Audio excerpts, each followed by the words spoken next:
타입 1 포스처는 대체적으로 이런 포스처 타입을 갖고 있습니다. 이런 포스처 타입을 갖고 있는데 아까도 말했듯이 한국 사람은 왼쪽 어깨가 오히려 더 올라가 있다는 측면하고 긴 쪽 다리 사이드에서 일어나는 대표적인 질환들 시 피리포미스 타이티니스, 그 다음에 사이팅 임핀지먼트, 피리포미스 신드롬 같은 경우가 긴 쪽 골반 쪽에서 주로 일어나는 일인데 그 메커니즘 자체는 긴 쪽에서 발구스가 증가되면서 티비아가 인터널 로테이션, 큐앵글의 증가, 메디얼 로테이션 증가, 페모의 인터널 로테이션 증가, 인페리어 쪽으로 모션이 취하고 펠비스가 메디얼 로테이션, 안테리어 틸팅을 하기 때문에 그로 인한 피리포미스 마슬의 타이티니스가 증가하고 그런 거는 아까 대충 아까 보여드린 그림에서 설명되는 그 부분이고 그리고 일리오소아스 타이티니스가 긴 쪽에서 생기게 되고 또 긴 쪽에서 인구니얼 리가먼트 타이티니스 생기고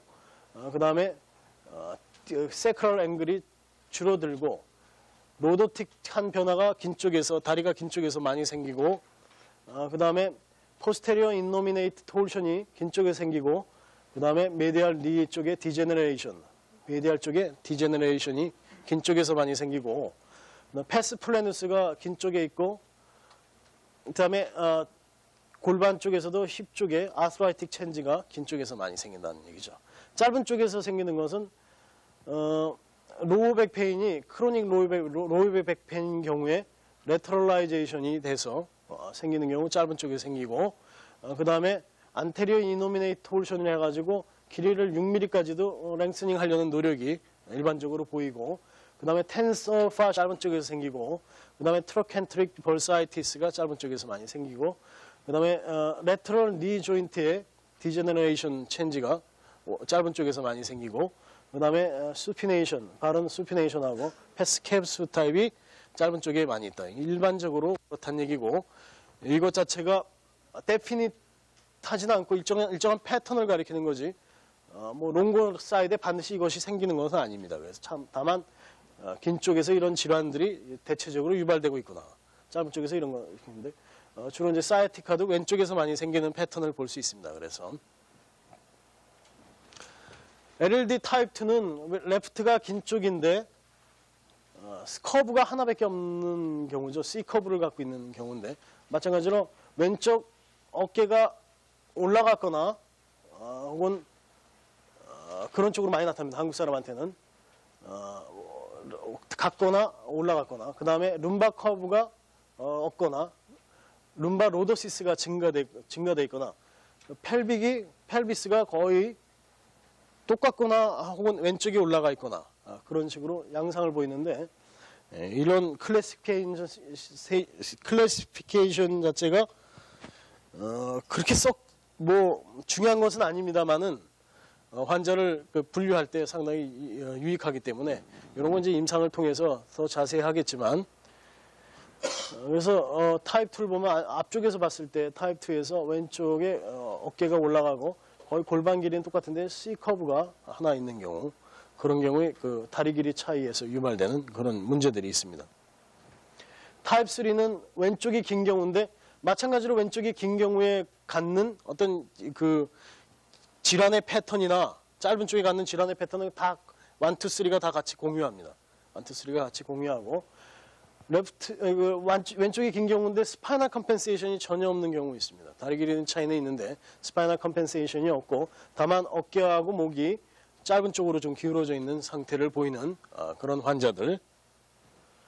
그래서 이런 유형을 보이고 1, 2, 3 유형을 보이고 그런 유형에서 머스큘러 스켈레탈 문제가 LLD하고 관련이 있게 나오게 되는데요. 스파이널의 멜 포지션 자체, 스파이널의 어떤 멜 펑션이나 멜 포지션 자체는 세 가지, 엑시얼 로테이션 오브 스파인과 틸팅 측면하고 펠빅의 로테이션하고 엘리베이션 측면하고 레터럴 밴딩, 스파인의 레터럴 밴딩에서 유도되기 때문에 머스큘러 스켈레탈하고 밀접한 관계가 있죠. 그 다음에 SI 조인트의 멜 얼라이먼트는 약 64%가 LLD 케이스에서 발견되고 있습니다. 그래서 SI 조인트 멜 얼라이먼트는 100%가 아니고 한 64 정도가 LLD 케이스인데 이 LLD라는 게 책에서 나오는 LLD라는 것은 스트럭처럴한 것을 거의 인디케이션하고 있습니다. 펑셔널을 가리키는 것이 아니고 스트럭처럴한 것, 실제적으로 검사상에 나타나는 그런 것들을 가리키는 것이고, 펑셔널한 스콜리시스나 넥 앤 숄더 페인 자체도 이런 문제하고 관련이 있다는 얘기죠.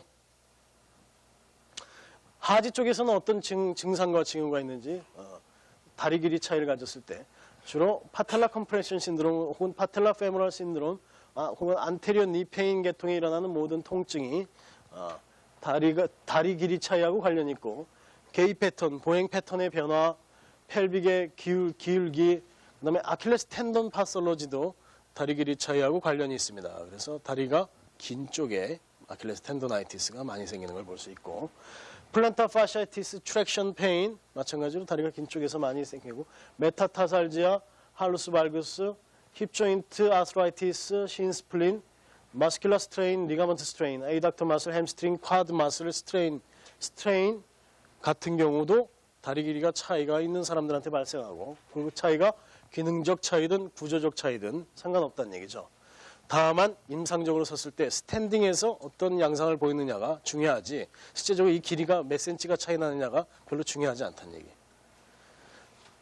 그리고 사이어티카하고 힘페인, 참고 삼아서 다리가 차이 나는 사람들은 산소 소비량도 보통 사람보다 많아지는 보행상에서 그런 양상을 보이고, 클리니컬 검사는 레디오그래픽한 다이고노시스를 많이 하고, 클리니컬 에발루에이션, 모든 환자를 다 다리 길이를 체킹할 수는 없는 문제 아닙니다. 그래서 임상적으로 실제적으로 필요한 사항들을 체킹해야 되는데, 실제적으로 컨펌하고 싶으면 스트럭처럴한 것은 레디오그래픽 다이고노시스를 하고, 클리니컬 에발루에이션이 중요한데, 클리니컬 에발루에이션 하는 방법 중에서 인다일렉트 메소드가 있고 다일렉트 메소드가 있는데 어떤 방법이 더 좋은지에 대해서, 그 다음에 클리니컬 테스트, 펠빅 로테이션 테스트, 펠빅 워킹 테스트, 펠빅 스쿼팅 테스트, 트렌덴버그 테스트, 이런 여러 가지 테스트들을 거쳐서 펠빅의 모션을 관측하고 각을 재낼 수가 있다는 얘기죠. 그래서 이런 테스트하고 하지의 기능하고 연관시켜서 치료에 응용하시면 되는 겁니다. 레디올로지컬한 그 진단 방법에는 뭐 가장 의학적으로 신빙성이 있고 가장 정확한 진단 방법이라고 나와 있는데, 스캐너그램을 많이 쓰고 CT를 많이 씁니다. 다만 이런 것들을 행할 때 요것들은 조심해야죠. 첫째, 환자가 뭐 이렇게 약간 움직인다거나 다리를 약간 굽힌다거나 그랬을 때 실제적으로 이것이 신빙성이 있느냐에 대한 의문을 제시할 수 있고, 수파인 포지션이 웨이트베어링 포지션하고 같으냐, 이꼴이냐에 대한 의문을 제시해야 됩니다. 같지 않습니다. 그거는 조인트 자체가 컴프레션, 압력이 가해지기 때문에 실제적으로 누워있는 상태하고 서있는 상태하고 틀리다는 얘기예요. 누웠을 때 다리가 고든데 앉아있을 때, 서있을 때 다리 핀 사람 많이 있거든요. 실제적으로 지표면에서 이루어진 각도를 측정했을 때 그런 식의 변화가 있기 때문에 그런 것을 또 고려해야 되고, 레디에이션의 문제도 있고, 그 다음에 펠빅 하이어트나 힐의 높이나 그런 것들이 정확하게 재어지지가 않는다. 그러니까 실제적으로 티비아하고 페모만 재가지고 길이 차이를 구분하기 때문에 다른 지역에서 혹시 원인이 펠빅의 차이, 펠빅의 높이 차이, 실제적으로 디포미티에 의한 콘제니탈한 케이스들, 그 다음에 힐 자체도 아까 말했듯이 섰을 때 프로네이션, 수피네이션 하면서 막 1cm 이상 차이가 벌어지기 때문에 실제적으로 그런 것들을 100% 신뢰할 때, 다리 길이가 차이가 있었을 때 구조적인 차이를 티비아하고 페모에서 찾아내는 데는 이런 것들이 상당히 좋지만, 다른 지역에서 연관돼서 혹은 쓴자세에서 나타나는 현상에 대해서는 그렇게 말해주지 않는다는 얘기죠. 그렇지만 가장 지금까지 나온 방법 중에서 가장 신뢰할 수 있는 방법이라는 얘기죠. 다리 길이 차이는 엑스레이, 레디올로지컬하게는 이런 식으로 찍죠. 6인치 정도 띄워놓고 스캐너그램을 하는 거죠. 스캐너그램에서 실제적으로 다리 길이 차이, 세크랄 베이스도 하고, 레그랭스는 실제적으로 다리 길이 차이는 페모럴 헤드 쪽 끝에 부분을 찍게 되는데, 거서 그걸 측정하게 되겠죠. 클리니컬 평가 방법 중에서 다이렉트 메소드를 얘기하는데, 다이렉트 메소드는 그냥 테이프 메저입니다. 테이프 가지고 길이 재는 건데, ASIS하고 배꼽에서 메디얼 말레올러스까지 이렇게 두 가지를 재는 경우는 ASIS하고 UMB 차이가 두 개가 똑같으면은 거의 스트럭처럴한 케이스로 보고, 두 개의 차이가 틀리면 펑셔널한 케이스의 그 정도를 평가하는 기준으로 많이 썼는데요. 이런 5가지 사항에 의거해서 이거를 행하지 말라는 얘기가 아니고 5가지 사항을 항상 생각해야 됩니다. 잴 때 있을 수 있는 개연성에 대해서 생각해야 돼요. 첫째는 한쪽 다리가 제노 발음이나 발금처럼 이렇게 휘어져 있지 않는가. 그런 것들이 테이프 메저 상에서 실제적으로 어떤 그 측정에 오차를 주지 않는가. 두 번째는 랜드마크, 실제적으로 ASIS나 배꼽은 찾기 쉽지만 말레올로스도 어디다가 표시하느냐에 따라서 1cm 이상 차이 납니다. 잘못 표시하면. 그런 데는 하는데, 이제 말레올로스는 제일 끝에다 하죠. 그래서 제일 끝부분에다가 표시를 하고, 펠빅에 오빌리티가 있는 경우, 펠빅 자체가 틀어져 있는 경우, 뭐 그런 경우, 다리 길이 차이가 실제 쟁게 오르냐 이거죠. 그 다음에 조인트에 컨트랙처가 있는 경우, 약간 밴딩을 하거나 마스큘러 타이트니스가 있는 경우 이것이 오르냐.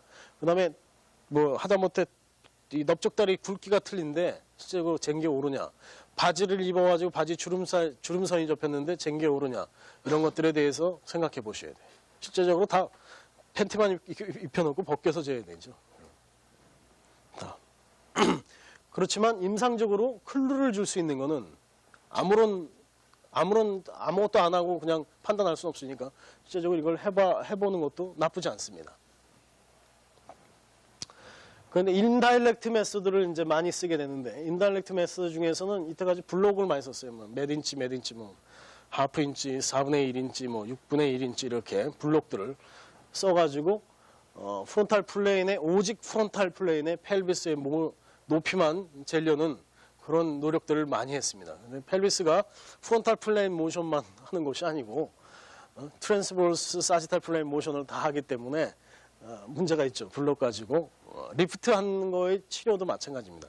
프론탈 플레인의 모션만 어떻게 막아서 펠빅 모션이 정상화 되겠느냐에 대한 그런 의문을 가져야 됩니다. 리프팅 해가지고. 앵귤로메타나 혹은 인클리노메타를 이제 쓰는 경우인데, 이 경우를 가장 저는 선호하고 이 경우를 여러분들한테 임상적으로 가르쳐 드리고 싶은 거죠.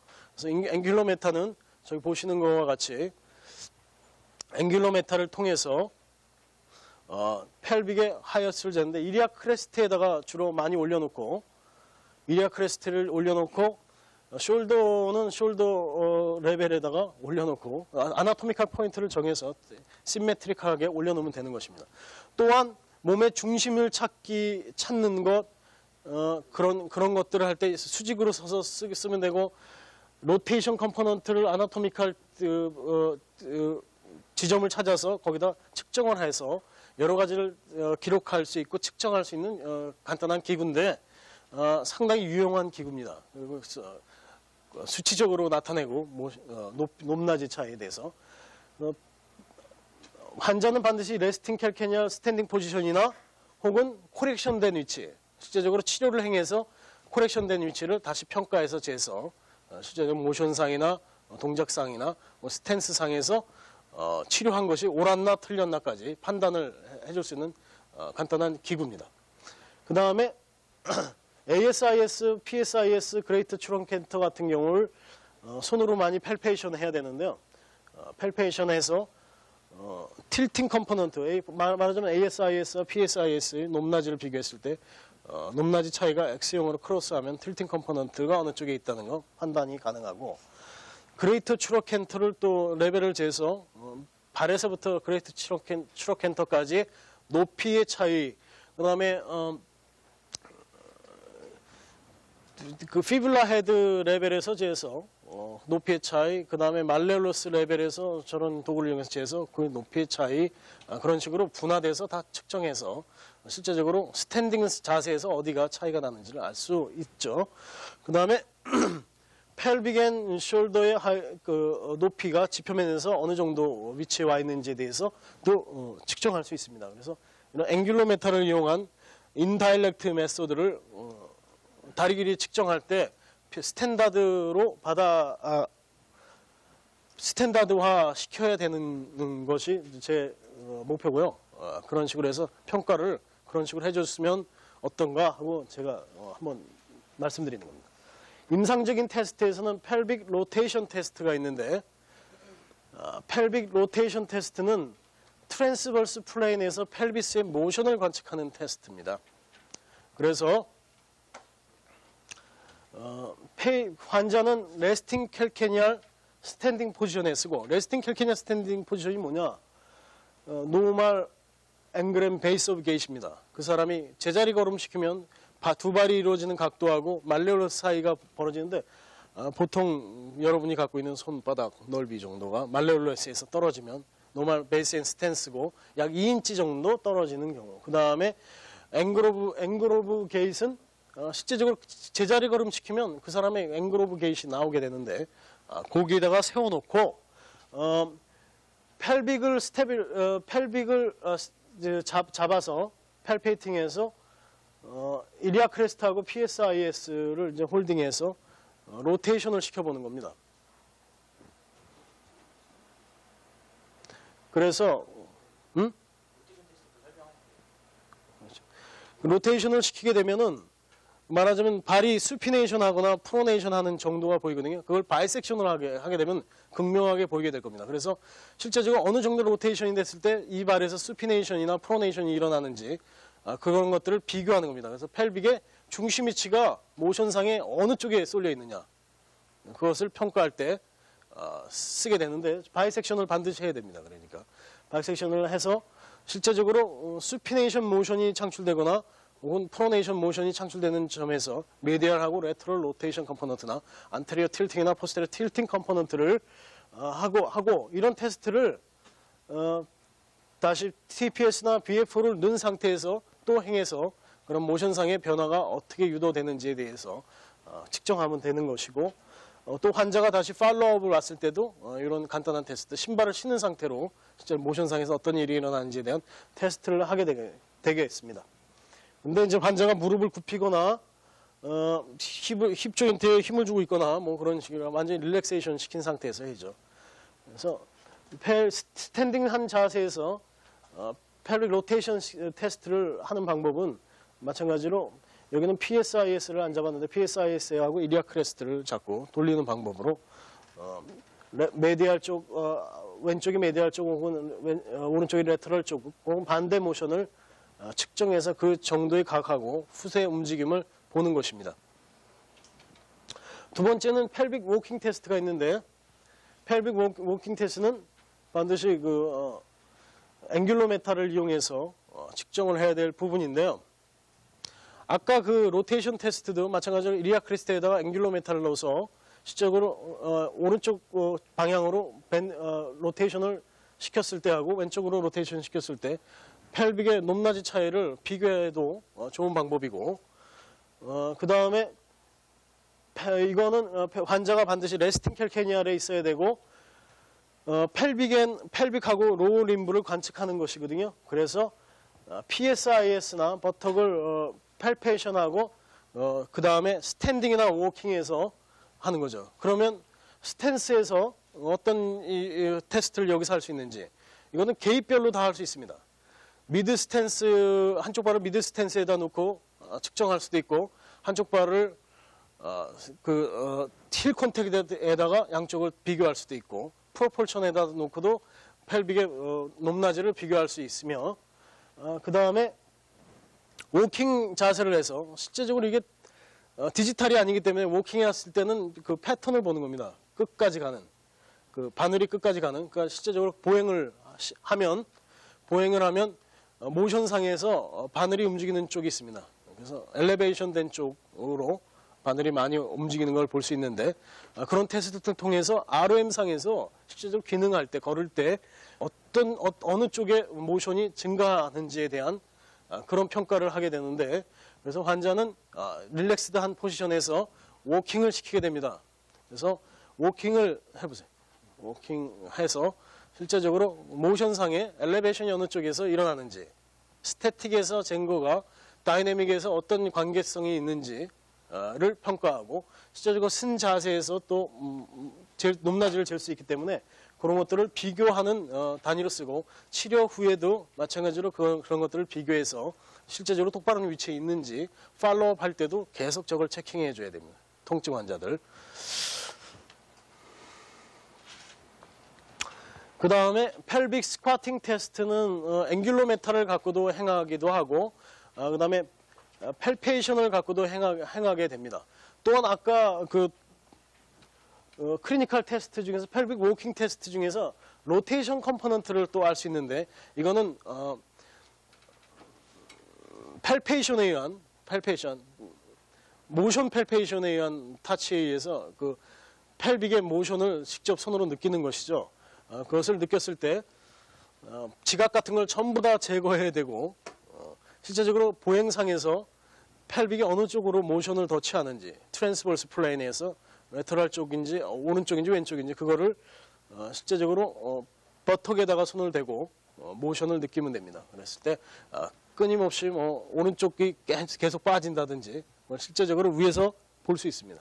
모션이 나타나기 때문에 그런 식으로 측정을 하는 거 그것도 가능하고 그 다음에 펠빅 스쿼팅 테스트는 앵귤로메타를 이용해서 하는데 실제적으로 두 무릎을 스쿼팅 시켰을 때 무릎을 굽혔다 폈을 때 실제적으로 펠빅의 앵글이 어떻게 변하는지 그래서 플렉션 익스텐션 시키는 그 마슬들의 기능이 어떤지 실제적으로 그런 것들이 영향이 있는지에 대해서 관찰하는 거고 이스키알 튜베로시티 레벨을 또 밴딩 시켰을 때 이스키알 튜베로시티 레벨을 관측할 수가 있습니다. 그래서 이스키알 튜베로시티 레벨. 그래서 이리아 크레스트 앵글을 선자세하고 그 다음에 스쿼팅 했을 때 변하는 그 각도를 보면 펠빅의 모션상에 실제적으로 어떤 현상이 일어나는지에 대해서 판단할 수 있는 또 근거를 주고요. 그 다음에 네 번째는 트렌델렌버거 테스트입니다. 글루티우스 메디우스 테스트인데 힙에 있는 근육들의 위크니스가 있는지 백페인 있는 사람들 보면 글루티우스 메디우스나 그런 위크니스가 뭐 꼭 뉴럴로지컬 컴포넌트가 있어서 있는 것이 아니고 실제적으로 있습니다. 모션상에. 그랬을 때 환자를 레스팅 캘케니얼 스탠딩 포지션에 세우고 한쪽 무릎을 플렉스 시키죠. 한쪽 무릎은 풀리 익스텐드 시켜요. 완전히 플렉션 올려 플렉션 시키고 익스텐션 시키고 그 다음에 그 반대쪽을 또 똑같이 행해서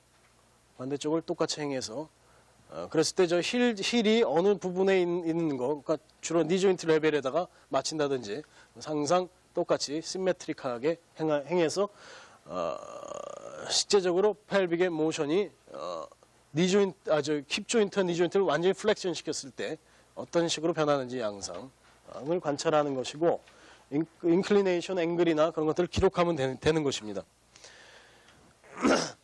그래서 이런 테스트를 거쳐서 다시 발에서 한 그 검사들 특히 이제 풋과 하지의 기능이 어떤 식으로 양상을 띠는지에 대한 변화인데요.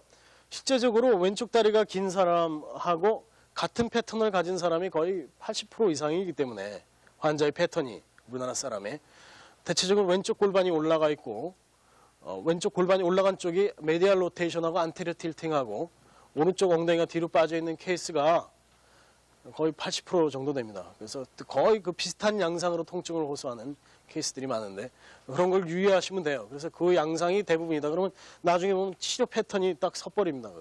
딱 보기만 하면 이분이 어떤 치료를 해야지 펠빅 모션이 똑바로 될 것인가에 대해서 지금은 어렵겠지만 자꾸 행하시다 보면 금방 깨닫는 것, 지역이에요.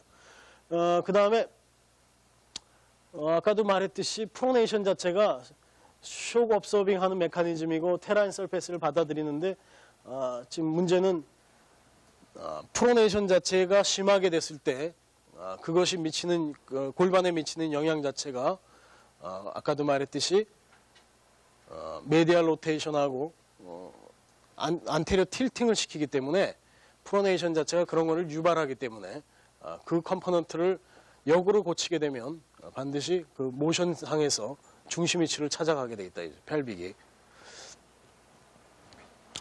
그 다음에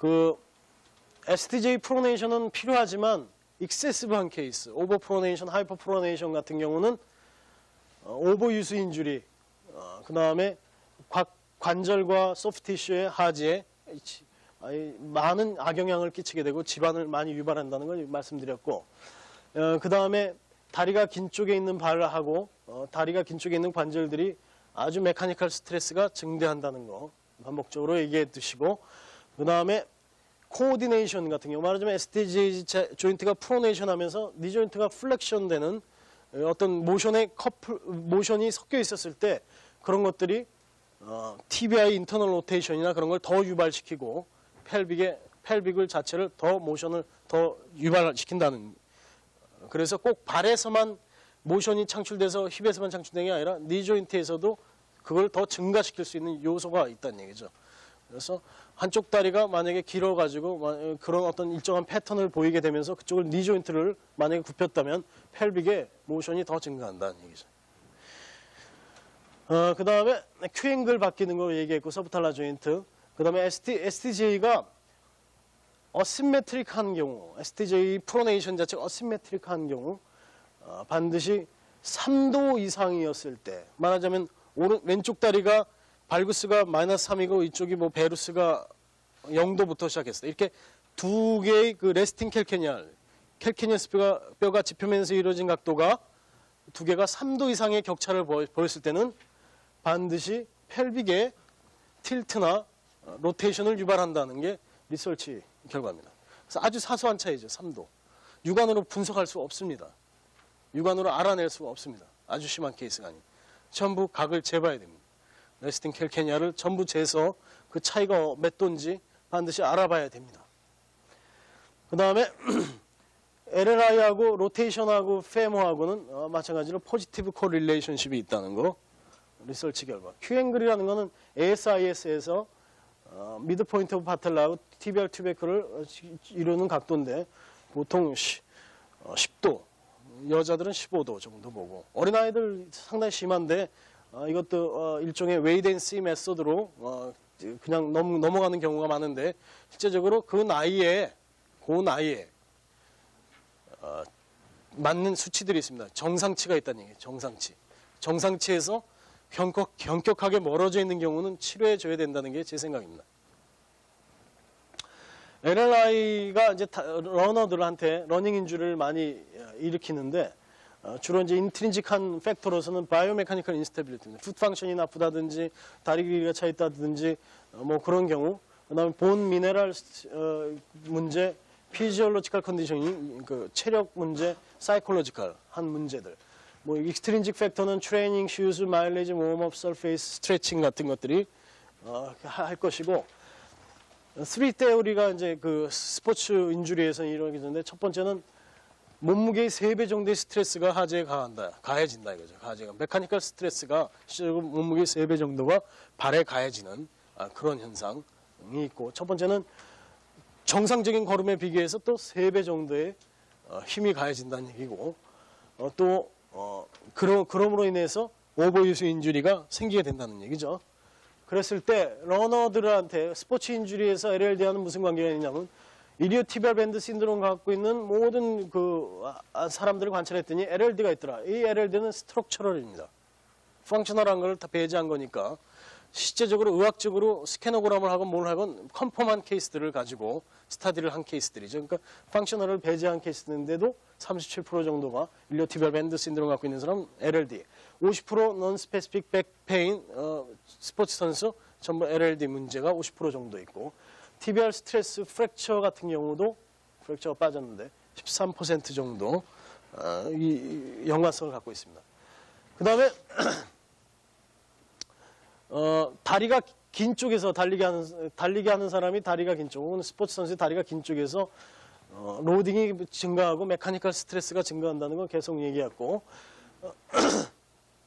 서브탈라 조인트 하이퍼프로네이션이나 TBI 인터널 로테이션 자체가 동시에 어시메트릭하고 한 벌티칼 혹은 펠빅 모션에 변화를 오고, 오브노멀 트랜스버스 로테이션을 유발하기 때문에 그런 문제하고 연관성에 대해서 치료를 해야 되고, 그러면 치료는 어떻게 할 것이냐? 첫 번째는 TPS 시스템을 써서 TPS 시스템하고 힐리프트 컴포넌트를 섞는 방법을 쓰기도 하고, 두 번째는 여기다 웨지도 있죠. 웨지, 포풋, 리어풋 웨지하고 그런 거 하고, 그 다음에 스포츠 바이오메카니컬 푸드옵소시스, 스포츠 스페시픽 푸드옵소시스가 있으니까 뭐냐면 마라톤 하는 사람 마라톤 옷소득이 따로 있고, 농구하는 사람 바스켓볼 옷소득이 따로 있고, 사이클 하는 사람 사이클링 옷소득이 따로 있고, 다 따로 있습니다. 스포츠 종목별로 그 사람이 하는 역할에 따라서.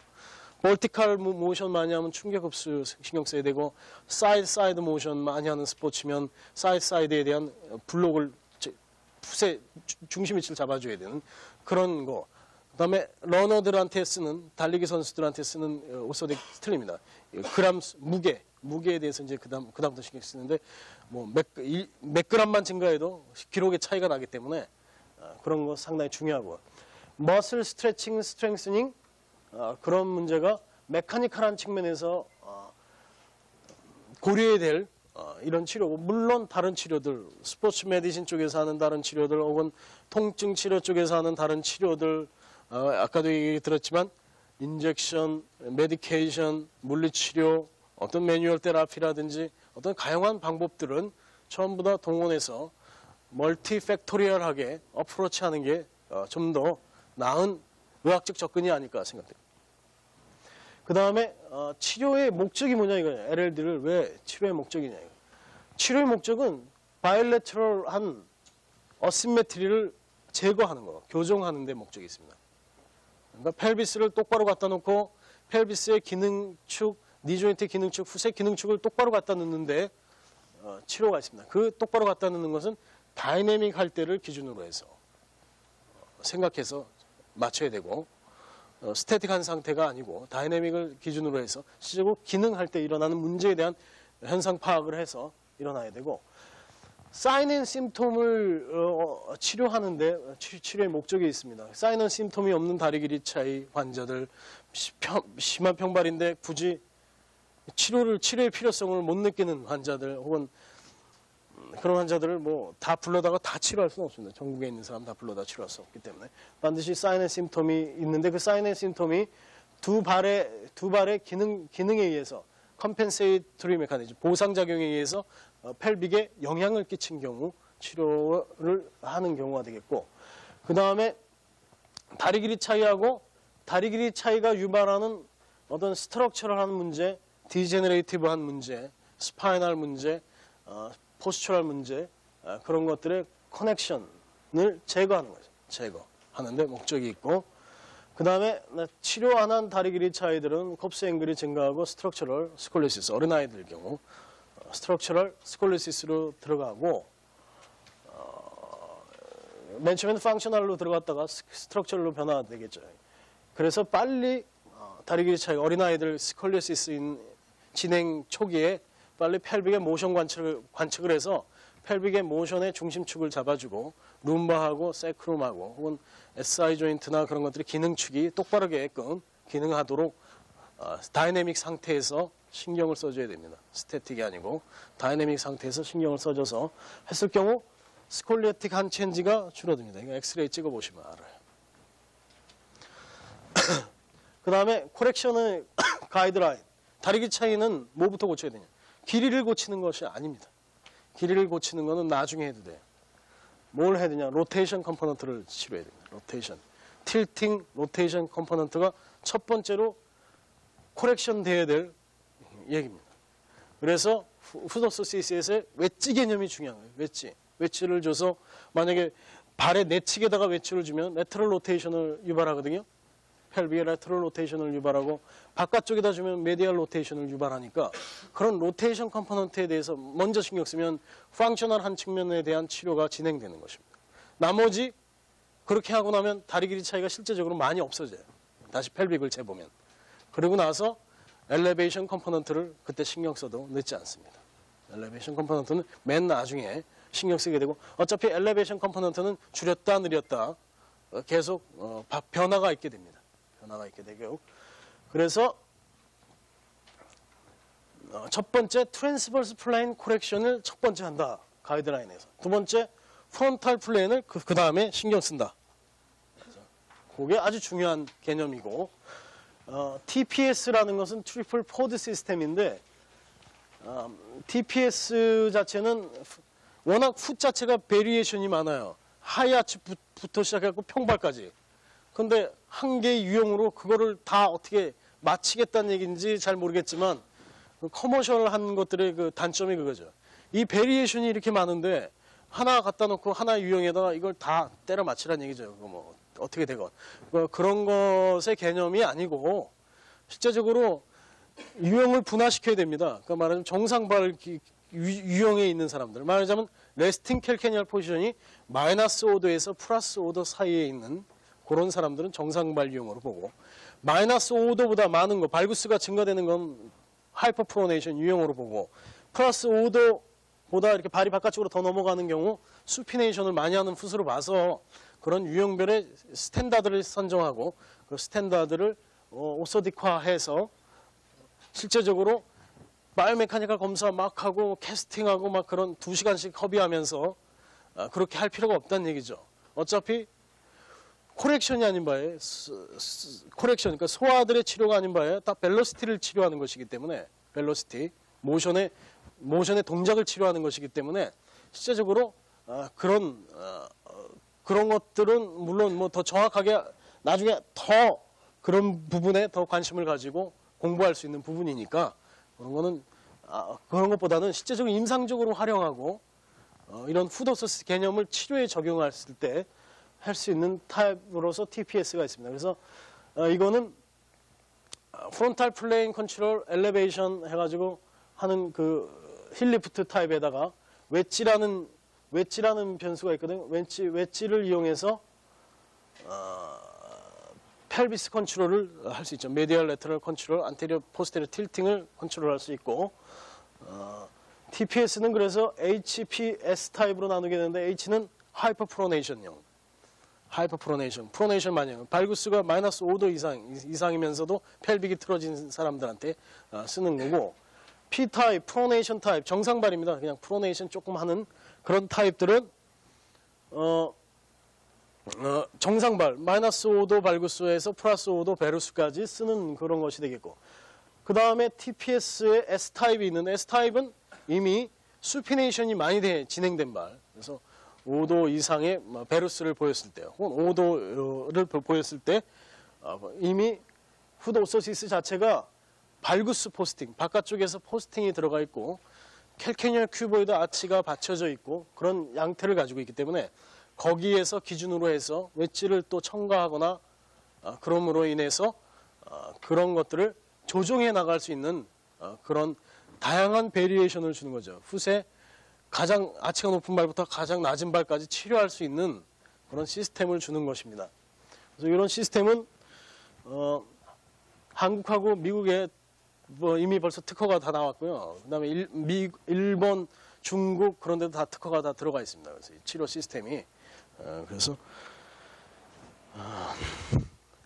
그다음에 프론탈 플레인 STJ 컨트롤이 있는데, 프론탈 플레인에서 일어나는 STJ 컨트롤, 말하자면 인벌전, 이벌전을 어떻게 컨트롤할 거냐, 그거는 메디얼 웨지나 레터럴 웨지 가지고 그것을 포풋에서 할 거냐 리어풋에서 할 거냐의 그 차이인데, 그런 거를 통해서 레터럴 로테이션이 만약에 어느 환자가 레터럴 로테이션이 많이 돼 있어요, 한쪽에 펠빅에 레터럴 로테이션이 많았을 때는 TPS의 P나 S타입을 가지고 혹은 S타입이나 그 발의 유형별로 정해놓고 P나 S타입을 가지고 포풋의 발구스를 포스팅을 하든지, 포풋의 발구스, 그러니까 수피네이션을 많이 해서 펠빅이 레터럴 로테이션 되는 경우, 똑바로 써야지, 다리 맞춰서, 펠빅이 한쪽이 수피네이션 많이 돼서 펠빅이 레터럴 로테이션 되는 경우 발구스 포스팅을 통해서 어떻게 발구스 포스팅을 통해 가지고 메디얼 로테이션을 유도할 수가 있습니다.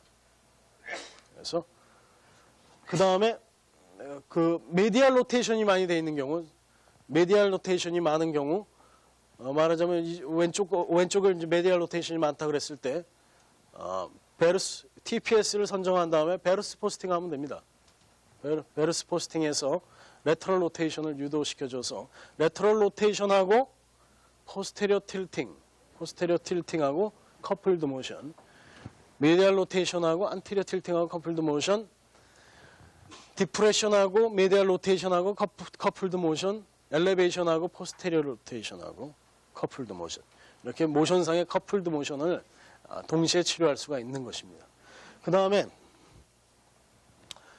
TPS는 그런 타입이지만 여기에서 길이가 1cm 이하인 경우 다리 길이 차이가 실제적으로 1cm라는 것은 누워있을 때 재기도 하지만 서 있을 때도 재개됩니다. 말하자면 앵귤러 메탈을 재서 7도면 7도를 벽에다 갖다 대서 실제적으로 그 높낮이를 측정해 보면 되거든요.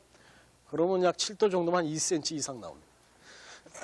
예, 이상 나와요. 3도 정도면 0.5에서 1cm 사이. 모션상에서 실제적으로 서 있을 때하고 동작 상황에 들어갔을 때 모션은 또 상당한 차이가 있습니다. 그래서 그런 개념이 상당히 중요한 거죠. 그래서 치료할 때는 동작 상황을 평가를 반드시 해야 됩니다. 동작 상황 속에서 실제적으로 이쪽 펠비스가 어디까지 올라가는지. 실제적으로 3도 차이인데도 걸을 때 보면 왼쪽 펠비스가 3도 높았는데도 걸을 때 보면 10도 높아요. 10도 높고 막 그런 경우가 생기는 것입니다. 그럴 때 다이내믹 상태에서 통증을 충분히 유발하는 거죠. 뭐 10도면 3cm니까 한쪽이 3cm 들리고 한쪽이 안 들린다는 거니까 그런 것들이 밴딩하고 로테이션에 어떤 영향을 미치는지 얘기 안 하셔도 다 아실 겁니다. LLD가 1cm 이상이었을 경우 실제적으로 리프트 가지고는 한계가 있습니다. 리프트 한다는 거는 힐을 엘리베이션 시켜서 안테리어 틸팅을 유도시키는 방법이기 때문에 그 리프팅 한다는 거는 1cm 이상은 불가능합니다. 신발 안에서 1cm 이상은 안 하게 돼 있어요. 그래서 만약에 그 10cm가 추루인 경우 풀 리프트를 해줘요. 풀 랭스 리프트. 그러니까 뒤꿈치부터 앞에까지 전부 리프트를 해줘야 됩니다. 같이. 그것도 모자라면 슈에서 또 리프트를 해줘요. 그래서 슈에다가 무조건 리프트해서 그렇게 채우면 보기에도 안 좋거니와 기능상에도 별로 안 좋기 때문에 프로포션이 없어지기 때문에 실제적으로 슈에서는 미니멀하게 하고 그 다른 방법으로 리프팅을 안 해서 신발 안에서 좀 많이 시키도록 하죠. 그 많이 시키는 게 1cm라는 얘기죠. 예, 이상으로